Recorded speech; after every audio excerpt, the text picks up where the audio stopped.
কেউ যদি ইনে বিনে আওয়ামী লীগকে পুনর্বাসন করতে যান তাহলে আপনারাও বিতাড়িত হবে।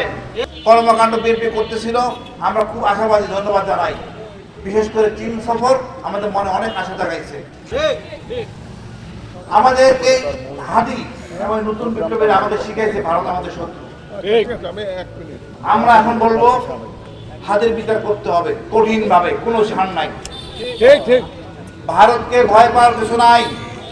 ওই দুই খানদানি বদমাইশ অস্ত্রধারীকে ধরে আনতে হবে। এর জন্য যদি না কথা শুনে আন্তর্জাতিক আদালতে দেখতে হবে। ভারত সীমা লঙ্ঘন একের পর এক করতেছে, কোনো ছাড় নাই। যতই মনামনি করুক ভারত, আওয়ামী লীগ, এই দেশে আওয়ামী লীগের কোনো ছাড় নাই। এই আওয়ামী লীগ সেনাবাহিনী 57 জন হত্যা করছে।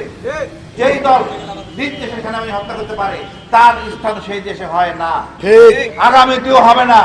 কেউ যদি ইনে বিনে আওয়ামী লীগকে পুনর্বাসন করতে যান তাহলে আপনারাও বিতাড়িত হবে।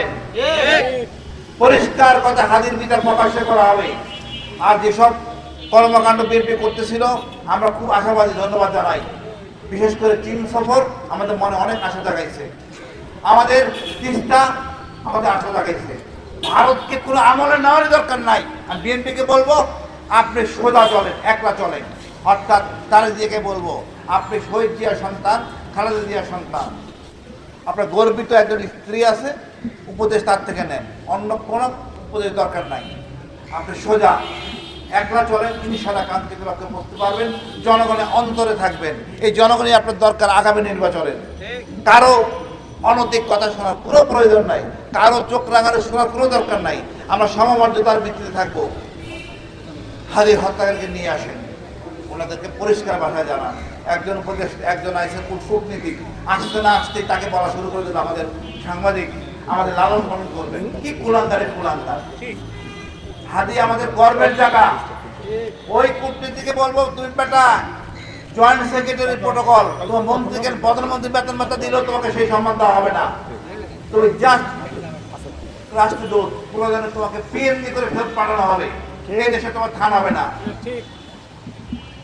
যেভাবে আমাদের বাংলার জনগণ জেগে উঠছে, সেরা আর লক্ষণ সেনা জাতিতে নাই।